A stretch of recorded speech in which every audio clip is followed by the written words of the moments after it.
Hey everyone, Paul Baroza here, back for another NBA Finals video recap. This is the first thing I've done since starting the Paul Street Journal that I've been able to get up consistently and on time. And I'm pretty happy about that. I hope that the few of you out there listening are enjoying them as much as I'm enjoying recording them and sort of learning about this whole video blogging thing. Back at KB's house for Game 4.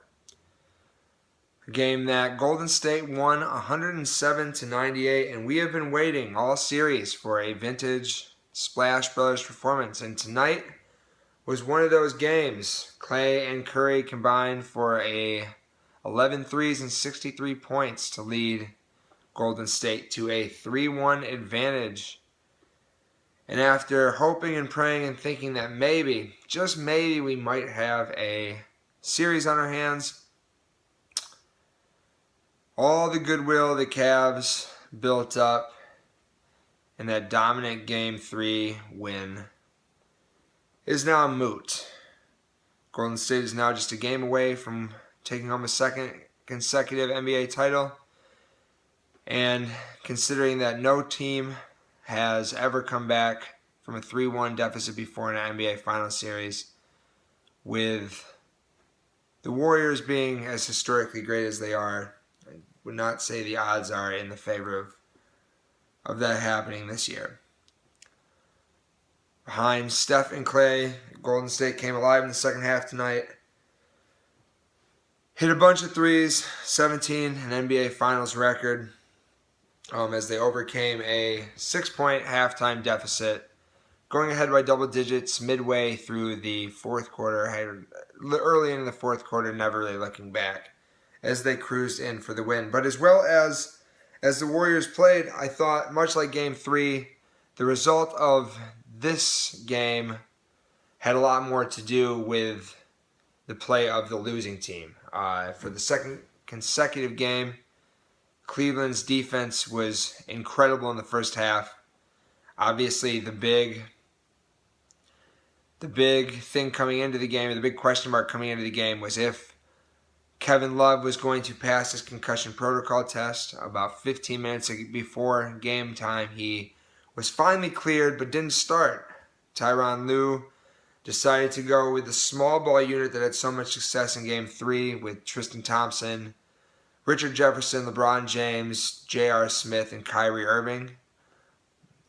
Naturally, that lineup didn't have quite the success that it had in Game 3 when it completely blitzed the Warriors, but it was effective again, as were all of Cleveland's lineups, especially defensively. Even the lineup with Kyrie and Love in the first half played well, not just staying afloat against the Warriors' death lineup, but actually overcoming a 3-point deficit and building the 6-point halftime lead. As when you were going into half, you had to be feeling pretty good if you're a Cavs fan about where they were. LeBron hadn't played very well. For him, he came alive a little bit at the end of the second quarter. But it seemed like everything was trending in the Cavaliers' direction. And then the third quarter, all of the energy and the defensive smartness the Cavs were playing with all completely dried up. They lost Curry and Thompson over and over and over again from three. And as Curry continues to prove, when you give him open space, it's not going to end well for you.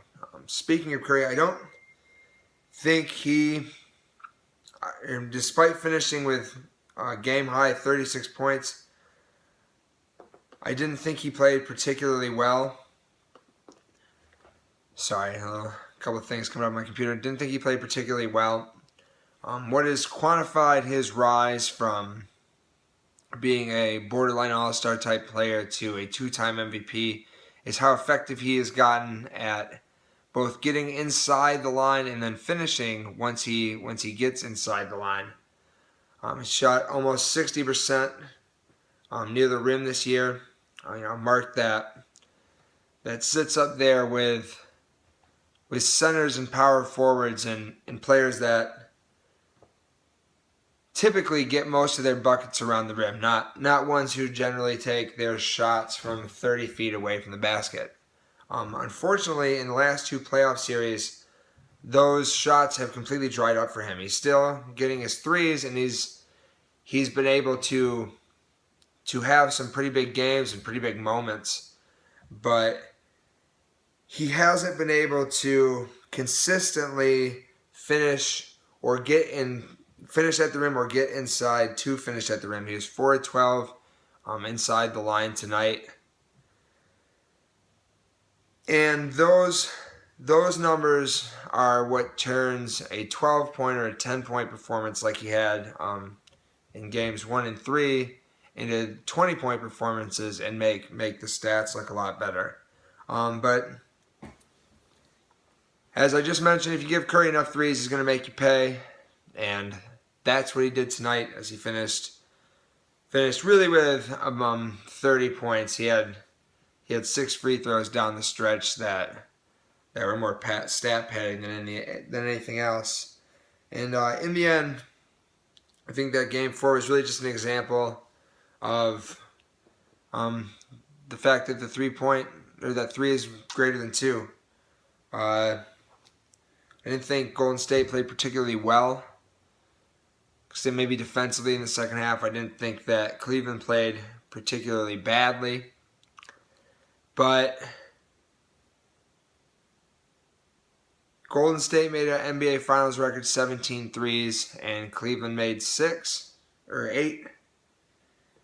Cleveland made 6, and that's basically 11 free points that you're giving the Warriors. And when you lose a game by 9, that's the difference. A few notes before heading out here. I thought the officiating in Game 4 was the worst it's been. I'm okay with a little bit of physicality off the ball. I'm aware that officials are going to miss calls. But when half of each team gets groped and grabbed and dragged around picks every single time down the floor, and when there's 4 or 5 situations of players getting tangled up with one another and somebody ending up on the ground, and when LeBron hits a ball out of Iguodala's hands, and Iguodala touches it 2 seconds after LeBron touches it, and throws it out of bounds, and the refs call it out on LeBron, something needs to be fixed, and I hope the NBA cracks down or fines the officials for having such a bad game, because I thought they both lost control of the game and just weren't particularly good in calling anything else. As they mentioned in the broadcast, you can say letting play go, but really you're letting fouls go, and I thought that's what happened tonight. Another thing I want to touch on, I think it is time to stop bemoaning LeBron's supporting cast. For the second game in a row, we got a really, really good performance out of Irving, and as much as everybody hates Love, Love is a really good player too. This Cavs team is not bad. They have a lot of good pieces, and if there's one criticism you wanted to make about the redundancy of the roster with 34 guys that play center or power forward, that's really all on LeBron. He came in with a much more balanced roster, forced the trade for Love, was okay with the trades for Miles Goff and Fry.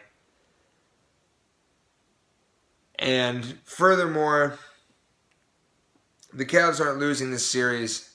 Golden State's winning it. Golden State is a historically good team. And aside from building a super team, what Cleveland has came into this series with is good enough to win an NBA title in a lot of years. They just happen to not be the best team this year. A few other things I noticed.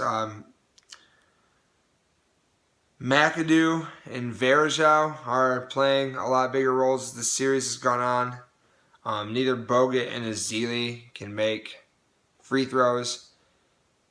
And Kerr seems a little hesitant to play them as the games have gone on, especially once Golden State gets into foul trouble. Or especially once Golden State gets in the bonus. Anytime that Bogut or Ezeli is in, the Cavs have gone straight to the Haka's shack and been able to use that by hiding Kevin Love out in those minutes. And Game 4 was finally the time where Steve Kerr had enough with it. Varejao got the most minutes he had in the series, and it worked tonight. But I think if you're Cleveland going forward, if you have any chance of getting back in the series, those are the moments that you're going to have to take advantage of. Varejao or McAdoo. Neither is a very good player at this stage of their career. Varejao because he's too old, and McAdoo probably because he hasn't quite grown into a role.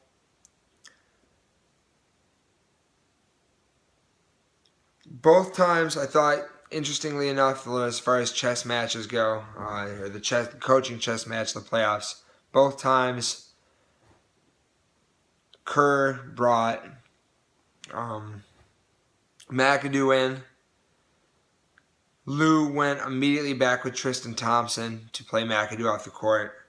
McAdoo played a few minutes with Tristan Thompson in the first half and got chewed up on the board so bad that in the second half, Kerr was not comfortable leaving on the floor when he came back in.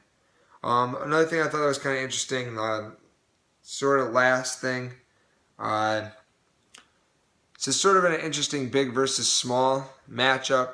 Every time Cleveland goes big, Golden State goes small, and vice versa. Some of that's because of the way the Cavaliers are structured.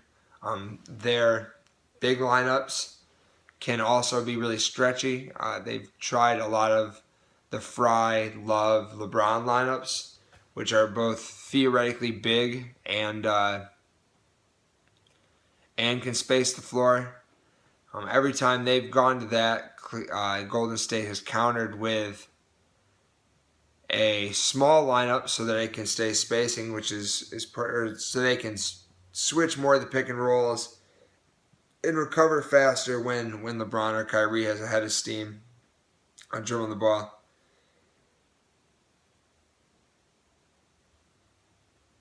And then sort of vice versa when this sort of has to do with substitution patterns. When Cleveland has gone small, like to start the game, Golden State has been big with Bogut in. A notable exception to that would be at the end of the game. Cleveland has gone mostly small in this series with that, especially since the Kevin Love concussion. Though tonight, for a couple minutes, they did try the lineup that everybody coming into the series wanted with Fry, Love, and James. Or with Fry and James in the last 5 or so minutes, but that was too late for it to really matter, I thought, at that point. That's pretty much everything I have. Series is probably over. Might get another game or two out of it, but I would be pretty surprised if Golden State loses 3 in a row. I'm more than pretty surprised. I'd be completely shocked. Anything is possible, though.